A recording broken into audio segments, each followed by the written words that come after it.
Assalamualaikum warahmatullahi wabarakatuh. Perkenalkan, nama saya Rima Wiratama dengan NIM 203200252, kelas 6D MPI.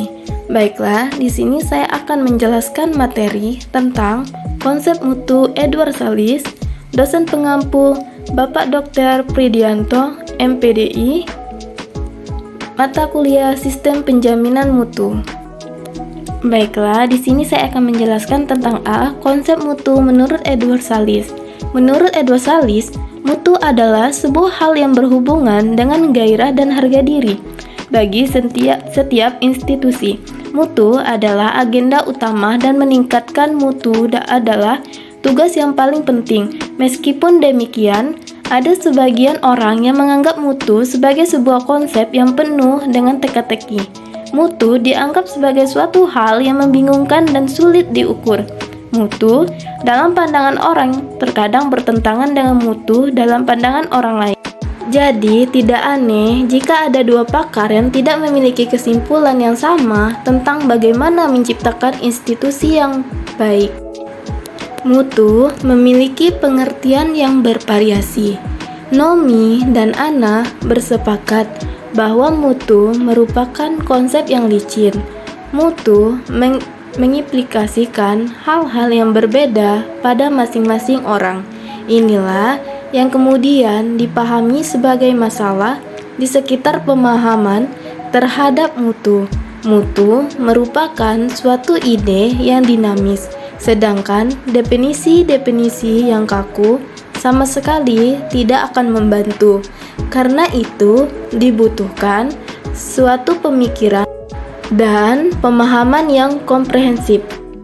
Edward Salis mengemukakan bahwa strategi yang dikembangkan dalam penggunaan manajemen mutu terpadu dalam dunia pendidikan adalah institusi pendidikan memposisikan dirinya sebagai institusi jasa atau dengan kata lain menjadi industri jasa, yakni institusi yang memberikan pelayanan atau servis sesuai dengan pelanggan atau customer. B. Total Quality Management in Education, manajemen mutu pendidikan.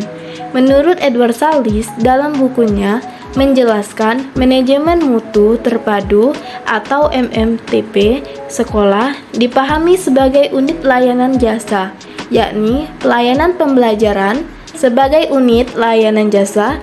Maka yang dilayani sekolah atau pelanggan sekolah adalah pelanggan internal yang meliputi guru, perpustakaan, laboran teknis, dan tenaga administrasi. 2. Pelanggan eksternal yang terdiri atas pelanggan primer atau siswa, pelanggan sekunder orang tua, pemerintah dan masyarakat, pelanggan tertier, pemakaian atau penerima lulusan baik di perguruan tinggi maupun dunia usaha. Total Quality Management di dunia pendidikan seperti yang diungkapkan oleh Edward Salis bahwa ada beberapa hal pokok yang perlu diperhatikan. 1. Perbaikan secara terus-menerus atau continuous improvement. 2. Menentukan standar mutu atau quality assurance. 3. Perubahan kultural, change of culture. 4. Perubahan organisasi atau upside down organization. 5. Mempertahankan hubungan dengan pelanggan atau keeping close to the customer. Oleh karena itu, perlu kejelasan sistematis pemberian wewenang antar institusi yang ada. Jadi, dapat disimpulkan di dalam konsep MMTP, strategi yang dikembangkan dalam penggunaan manajemen mutu terpadu dalam dunia pendidikan adalah institusi pendidikan memposisikan dirinya sebagai institusi jasa atau dengan kata lain menjadi industri jasa. C. Total Quality Management dalam pendidikan. Total Quality Management atau TQM atau Manajemen Mutu Terpadu atau MMT sangat populer di lingkungan organisasi profit, khususnya di lingkungan berbagai usaha atau perusahaan dan industri yang telah terbukti keberhasilannya dalam mempertahankan dan mengembangkan eksistensinya masing-masing dalam kondisi bisnis yang kompetitif.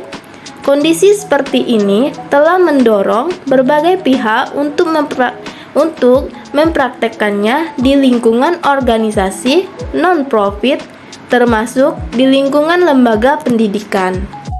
Total Quality Management atau TQM atau mutu terpadu merupakan sebuah konsep yang mengaplikasikan berbagai prinsip mutu untuk menjamin suatu produk barang atau jasa memiliki spesifikasi mutu sebagaimana ditetapkan secara menyeluruh dan berkelanjutan. Pendekatan manajemen mutu dilakukan secara menyeluruh, yaitu mulai dari input, proses, output, dan outcome. Dilakukan secara berkelanjutan menunjukkan bahwa upaya mewujudkan mutu merupakan bagian kerja seharian, bukan sesuatu yang bersifat temporal atau sewaktu-waktu. Dalam konteks outcome atau dampak yang dikenal dengan istilah layanan purna jual dalam dunia pendidikan, layanan purna jual ini terkait dengan keterlibatan alumni dalam pengelolaan dan pengembangan sekolah atau madrasah. Semua komponen sistem organisasi diposisikan sebagai bagian untuk menjamin mutu dan disinergikan melalui kepemimpinan mutu.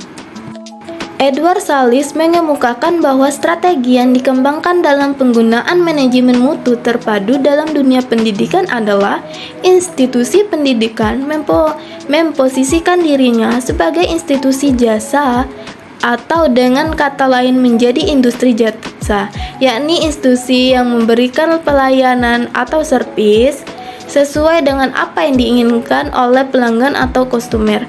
Jasa atau pelanggan yang diinginkan oleh pelanggan tentu saja merupakan sesuatu yang bermutu dan memberikan kepuasan kepada mereka. Maka pada saat itulah dibutuhkan suatu sistem manajemen yang mampu memberdayakan institusi pendidikan agar lebih bermutu.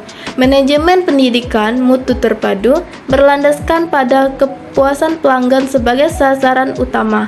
Pelanggan dapat dibedakan menjadi pelanggan dalam atau internal consumer dan pelanggan luar atau external consumer.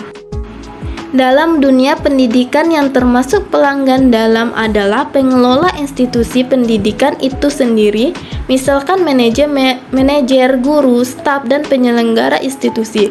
Sedangkan yang termasuk pelanggan luar adalah masyarakat, pemerintah, dan dunia industri. Jadi, suatu industri pendidikan disebut bermutu apabila antara pelanggan internal dan eksternal telah terjalin kepuasan atau jasa yang diberikan. Dalam dunia pendidikan yang termasuk pelanggan dalam adalah pengelola institusi pendidikan itu sendiri, misalkan manajer, guru, staf, dan penyelenggara industri. Sedangkan yang termasuk pelanggan luar adalah masyarakat, pemerintah, dan dunia industri. Jadi, suatu institusi pendidikan disebut bermutu apabila antara pelanggan internal dan eksternal telah terjalin kepuasan atau jasa yang diberikan. Total Quality Management dalam pendidikan menjadikan suatu gagasan sebagai sebuah filosofi perubahan terus-menerus hanya dapat dicapai oleh dan melalui individu di dalamnya. Adapun untuk mengembangkan visi dan misi sekolah atau madrasah serta bagian di dalamnya, tugas pertama kepala sekolah adalah memberikan kepercayaan kepada warga sekolahnya dan mendelegasikan kewenangan pada level yang sesuai agar stafnya turut bertanggung jawab terhadap peningkatan mutu. Baiklah, itulah hasil penjelasan dari saya. Saya, Rima Wiratama, mohon maaf apabila ada kesalahan kata. Saya akhiri. Wassalamualaikum warahmatullahi wabarakatuh. Terima kasih.